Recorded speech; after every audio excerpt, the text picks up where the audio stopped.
رشک اموات کا ذکر چل ہی نکلا ہے تو آپ کو لاہور کے عبدالغفور نامی ایک شخص کی موت کا قصہ سناتے ہیں کہ جس کے راوی معروف صحافی جاوید چوہدری ہیں۔ جاوید چوہدری اس واقعے کو بیان کرتے ہوئے لکھتے ہیں کہ ہم سب کو عبدالغفور جیسی موت کی خواہش رکھنی چاہیے۔ اب سوال یہاں پر پیدا ہوتا ہے کہ عبدالغفور کون تھا؟ دوستو، عبدالغفور لاہور کی ایک مل میں ملازم تھا۔ وہ بلا کا کام چور، سست اور دھوکے باز شخص تھا۔ وہ مل کی گندم اور آٹا چوری کر کے بھی بیچ دیتا تھا۔ مل مالکان نے کئی بار اسے نکالنے کا فیصلہ کیا، لیکن کسی نہ کسی وجہ سے وہ رک جاتے تھے۔ عبدالغفور کو زندگی میں کسی نے کبھی نماز پڑھتے دیکھا تھا اور نہ ہی کوئی نیکی کا کام کرتے۔ وہ دبا کر سگریٹ بھی پیتا تھا اور چرس بھی۔ وہ پوری زندگی لوگوں کا مقروض ہی رہا تھا۔ مل مالکان ہر سال اپنے ایک ملازم کو حج پر بھجواتے تھے اور اس ملازم کے نام کے تعین کے لیے قرعہ اندازی کروایا کرتے۔ اس سال بھی قرعہ اندازی کروائی گئی تو عبدالغفور کا نام نکل آیا۔ مل مالکان نے اسے حج کی پیشکش کی، لیکن اس نے انکار کر دیا۔ چنانچہ اس کی جگہ دوسرے ملازم کو بھجوا دیا گیا۔ اگلے سال پھر اس کا نام نکل آیا۔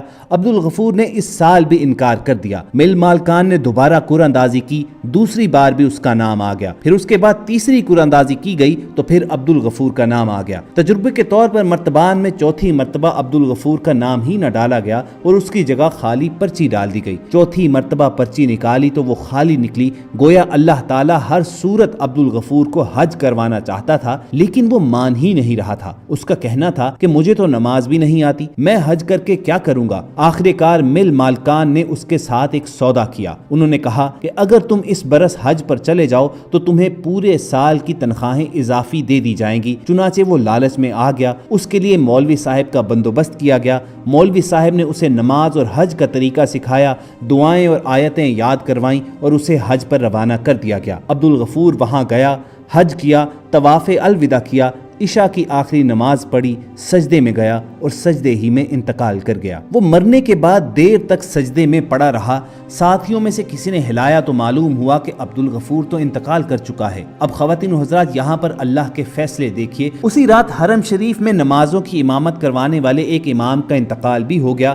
اگلی صبح امام کعبہ کا جنازہ تھا۔ عبدالغفور کی میت بھی امام کعبہ کے ساتھ حجر اسود کے سامنے رکھ دی گئی اور لاکھوں حجاج نے اس کا جنازہ پڑھا۔ اس کی تدفین اور میت کے بارے میں اس کی بیوی سے پوچھا گیا تو اس کی اہلیہ کا کہنا تھا کہ اللہ تعالیٰ نے اگر اسے خانہ کعبہ بلایا ہے تو پھر اس کی تدفین بھی مکہ میں کر دی جائے۔ چنانچہ اس کی اجازت سے اس کی تدفین مکہ مکرمہ میں کر دی گئی۔ عبدالغفور کے مرنے کے بعد اس کی بیوی نے ایک عجیب بات بتائی۔ اس کا کہنا تھا کہ عبدالغفور میں کوئی خوبی ایسی نہیں تھی اور نہ ہی اس نے زندگی میں کبھی کوئی نیکی کی تھی کہ اللہ تعالیٰ اس کے مرنے کی جگہ خانہ کعبہ منتخب کرتا، لیکن اس میں ایک اچھی عادت ضرور تھی۔ ہمارے محلے میں ایک خوبصورت بیوہ تھی، یہ جوانی ہی میں بیوہ ہو گئی تھی۔ محلے کے تمام آوارہ لوگ اس پر بری نظر ڈالتے تھے۔ اس عورت کی 2 چھوٹی چھوٹی بیٹیاں تھیں۔ مکان تو اس کو اس کا مرحوم خاوند دے گیا تھا، مگر گھر کے اخراجات چلانے کے لیے کافی مشکل رہتی تھی۔ وہ اپنی بیٹیوں کو پڑھانا چاہتی تھی اور اس کے لیے دوسروں کے گھروں میں کام کرنے جاتی تھی، لیکن وہ جہاں جاتی تھی لوگ وہاں اس کی عزت پر ہاتھ ڈال دیتے، چنانچہ وہ کام چھوڑنے پر مجبور ہو جاتی۔ عبدالغفور کو معلوم ہوا تو وہ معاشرے کے سامنے اس بیوہ عورت کے لیے ڈھال بن گیا۔ اس نے اسے اپنی منہ بولی بہن بنا لیا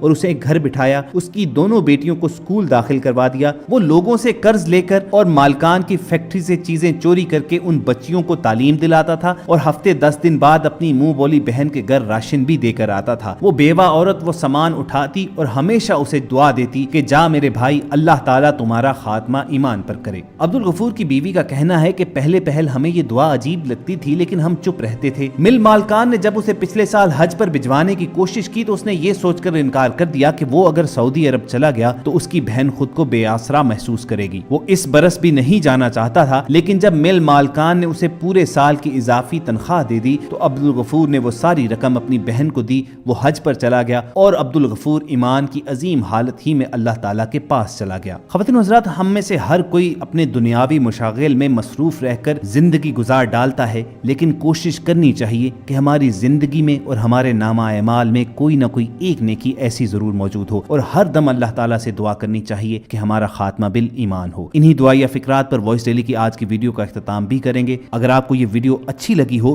تو اظہار پسندیدگی کا ثبوت یہ ہو سکتا ہے کہ آپ اس ویڈیو کو لائک کر کے فیس بک اور واٹس ایپ کے ذریعے زیادہ سے زیادہ لوگوں کے ساتھ شیئر کریں، اور ایسی ہی تاریخی، معلوماتی اور اسلامی ویڈیوز حاصل کرنے کے لیے آپ ریڈ بٹن پر کلک کر کے اور بیل آئیکن کو پریس کر کے وائس ڈیلی کے سبسکرائبر بن جائیے۔ بہت جلد کسی اور انفارمیٹیو سیشن میں دوبارہ آپ سے ملاقات ہوگی. اپنا اور ارد گرد کے لوگوں کا خیال رکھیے اور سنتے رہیے وائس ڈیلی.